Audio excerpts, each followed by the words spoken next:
दुनिया के नक्शे पर एक ऐसा देश जिसका नाम आते ही दो बातें साथ साथ चलती है। एक तरफ आतंकवाद से लड़ने का दावा और दूसरी तरफ आतंकवाद को पनाह देने का आरोप। ये कहानी है पाकिस्तान की। आज की इस खास रिपोर्ट में हम सिर्फ खबर नहीं बताएंगे बल्कि आपको दिखाएंगे वो पूरा सच जो अक्सर हेडलाइंस के पीछे छुप जाता है। एक तरफ अंतर्राष्ट्रीय रिपोर्ट्स, दूसरी तरफ सैन्य अभ्यास और बीच में खड़े हैं कई सवाल।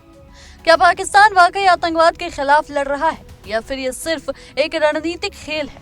शुरुआत करते हैं उस शब्द से जो सालों से भारत पाक रिश्तों के बीच सबसे बड़ा विवाद रहा है, प्रॉक्सी वॉर।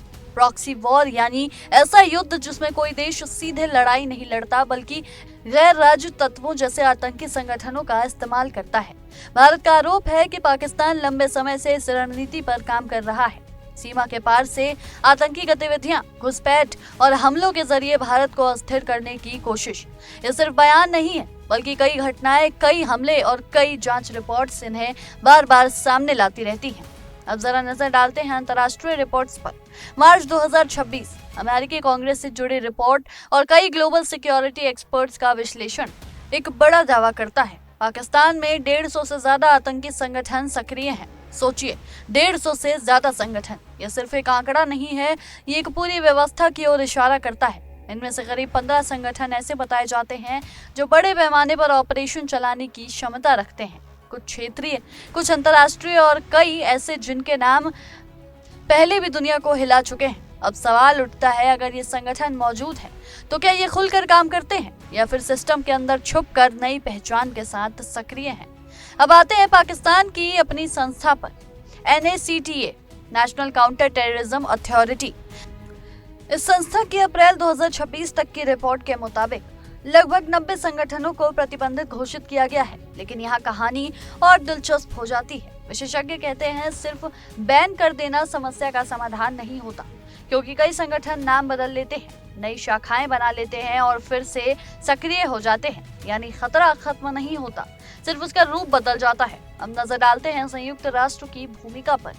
संयुक्त राष्ट्र सुरक्षा परिषद की 1267 प्रतिबंध सीमित दुनिया के सबसे खतरनाक आतंकियों और संगठनों की लिस्ट बनाती है। इस लिस्ट में पाकिस्तान से जुड़े या वहां मौजूद करीब 150 संगठनों और व्यक्तियों को ब्लैकलिस्ट किया गया है। इनमें शामिल है अल-कायदा, लश्कर-ए-तैयबा, जैश-ए-मोहम्मद, तहरीक-ए-तालिबान पाकिस्तान और लश्कर-ए-झांगवी जैसे नाम।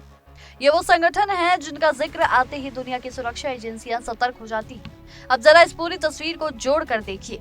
एक तरफ इतने सारे आरोप, इतनी सारी लिस्ट, इतने सारे प्रतिबंध और दूसरी तरफ एक नई खबर, पाकिस्तान अब आतंकवाद के खिलाफ दूसरे देश को ट्रेनिंग दे रहा है। जी हाँ, श्रीलंका के साथ एक संयुक्त सैन्य अभ्यास नाम शेक हैंड्स। यह अभ्यास 2 हफ्तों तक चलेगा और इसमें हिस्सा ले रही है पाकिस्तान की स्पेशल सर्विसेज ग्रुप और श्रीलंका की स्पेशल फोर्सेस। लोकेशन है तरबेला, पाकिस्तान।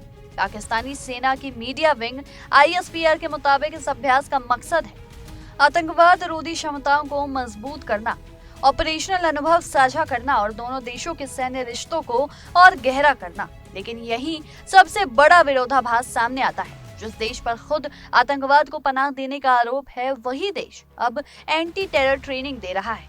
क्या ये विडंबना नहीं है? पाकिस्तान का दावा है उसके श्रीलंका के साथ कई सालों से मजबूत रक्षा संबंध है। वो ये भी कहता है कि उसने श्रीलंका की मदद की थी जब वहां तमिल अलगाववादी विद्रोह चल रहा था। यानी पाकिस्तान खुद को एक अनुभवी सहयोगी के रूप में पेश कर रहा है। लेकिन आलोचकों की नजर में ये पूरी कहानी इतनी सीधी नहीं है। उनका कहना है अगर किसी देश के अंदर इतने बड़े स्तर पर आतंकी नेटवर्क के आरोप हैं तो उसकी विश्वसनीयता अपने आप सवालों के घेरे में आ जाती है। अब बात भारत की। भारत ने कई बार अंतर्राष्ट्रीय मंचों पर पाकिस्तान का मुद्दा उठाया है। हाल ही में पहलगाम आतंकी हमले के बाद भारत ने द रेजिस्टेंट फ्रंट को वैश्विक आतंकवादी संगठन घोषित करने का प्रस्ताव संयुक्त राष्ट्र में रखा।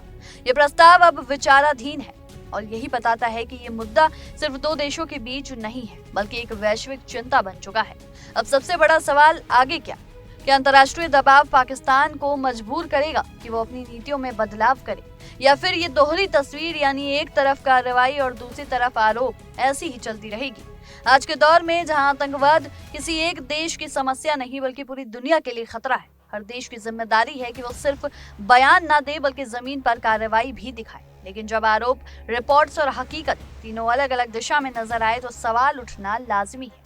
या पाकिस्तान सच में आतंकवाद के खिलाफ लड़ रहा है या फिर यह सिर्फ एक रणनीतिक मुखौटा है? सवाल बड़े हैं और जवाब अभी भी अधूरे। फिलहाल के लिए हमारी इस रिपोर्ट में इतना ही। आपकी इस विषय में क्या कुछ राय है, हमें कमेंट्स में जरूर साझा करें और देश दुनिया की ऐसी ही तमाम खबरों के लिए देखते रहिए इंडिया डेली। देखिए इंडिया डेली 24/7 अब आपके स्मार्ट टीवी पर। इंडिया डेली मौजूद है सभी डिजिटल प्लेटफॉर्म पर लाइव और लगातार। इंडिया डेली 24/7 हर दिन राष्ट्र को समर्पित।